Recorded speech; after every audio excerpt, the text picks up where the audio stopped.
اقتدار میں ہے، وہ جو مرضی بولتا ہے، جو مرضی کرتا ہے، وہ اپنی مرضی سے کرتا ہے، لیکن دوسرے وقت خدا کے ہاتھ میں آ جاتا ہے۔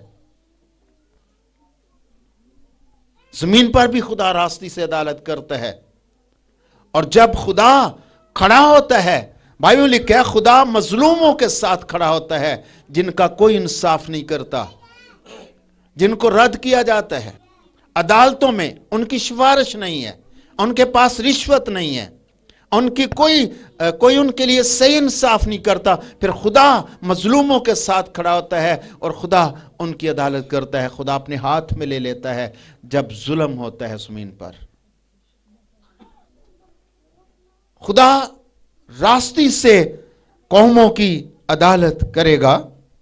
پھر زبور 96 اس کی 13ویں آیت بھی پڑھیے۔ 96 زبور میں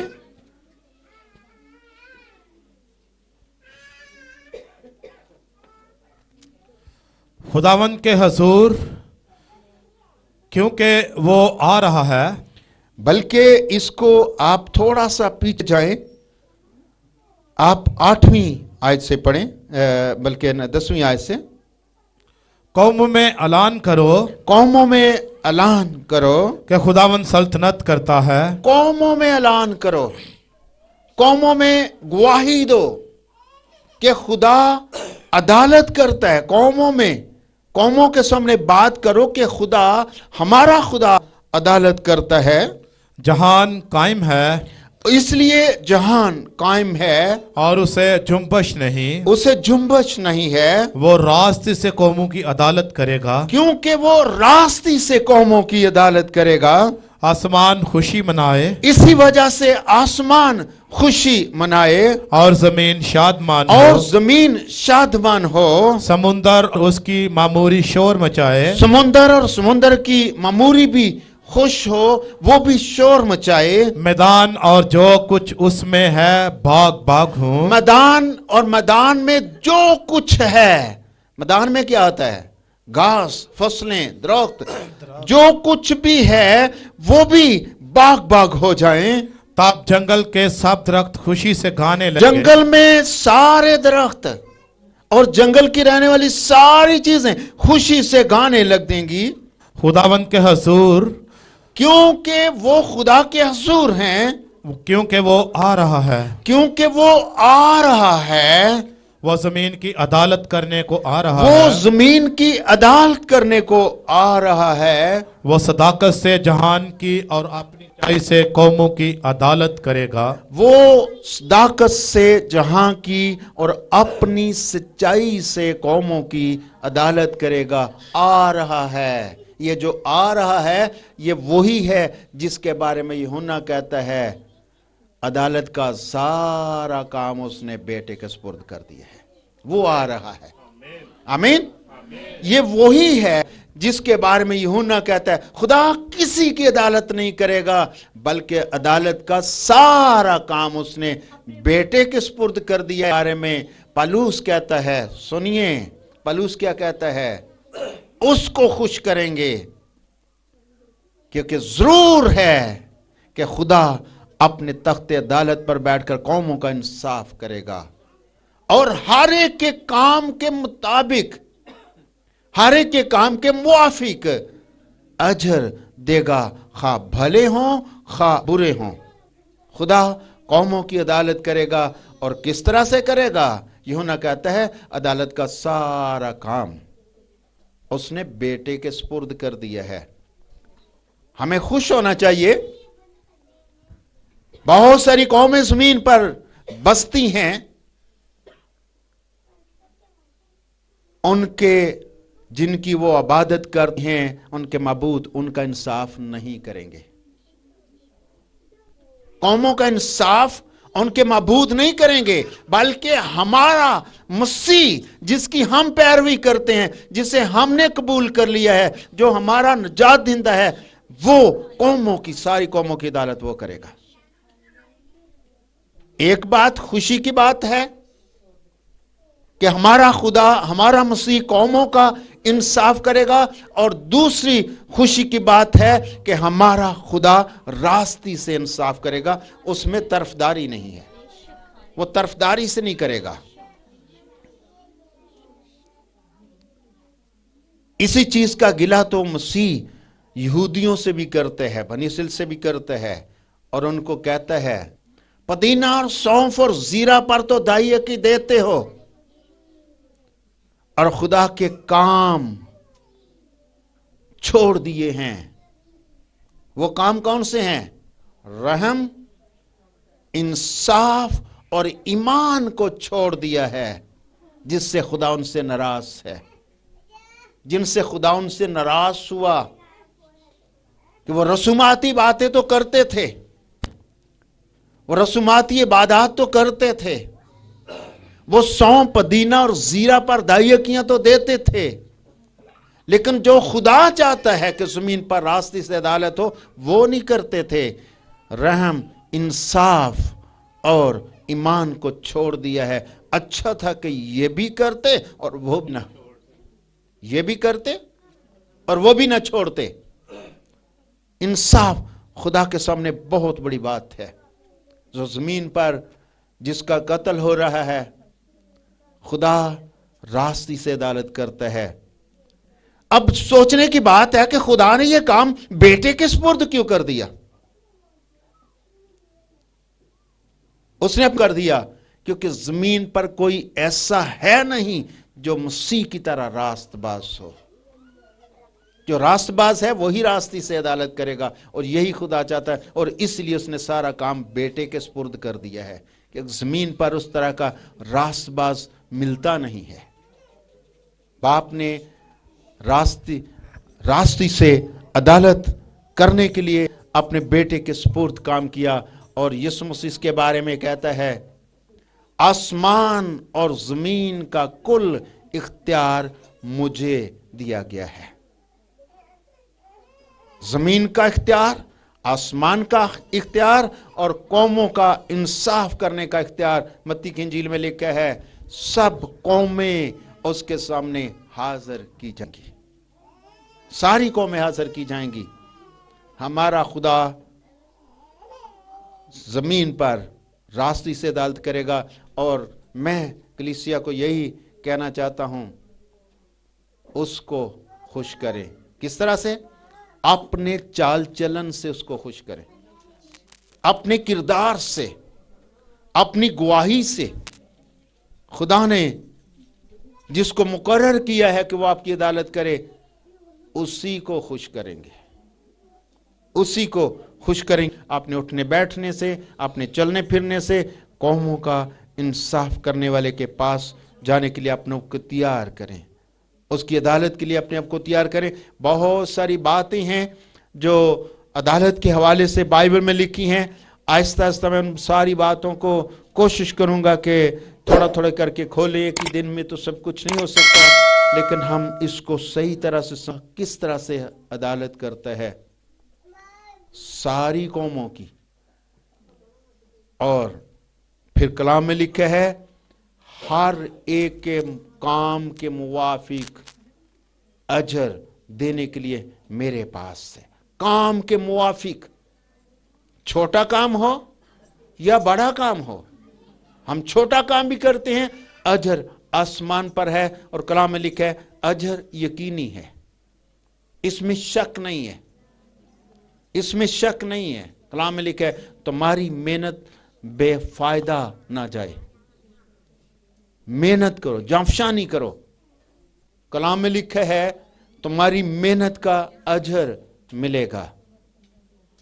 اس مضمون کو پھر آگے یہ بھی اگلی دفعہ یہ بتاؤں گا کہ وہ ہر ایک کے کام کے مطابق جیسا بھی ہم کر، چھوٹا ہو یا بڑا ہو، چھوٹا کام جس کے بارے میں کلام میں لکھا ہے. اگر کوئی خدا کے خادم کو ٹھنڈا پانی کا ایک گلاس یا پیالہ دیتا ہے، وہ بھی اپنا اجر ہرگز نہ کھوئے گا. چھوٹی چھوٹی چیزوں کا بھی خدا خیال کرتا ہے، چھوٹی خدمت کو بھی خدا کاؤنٹ کرتا ہے. اور چھوٹی باتوں کو بھی حساب میں لاتا ہے. بائبل میں لکھا ہے ہر ایک نکمی بات جو آدمی کے منہ سے نکلتی ہے عدالت کے دن وہ بھی حساب میں لگا. ہر ایک نکمی بات کا بھی آسمان پر حساب ہوگا. اس لیے بڑی باریکی سے خدا کو خوش کرنے کی کوشش کریں. جس کے پاس ہمارا انصاف ہے، جو تخت پر بیٹھے گا، ہمیں اس کے سامنے کھڑا ہونا ہے.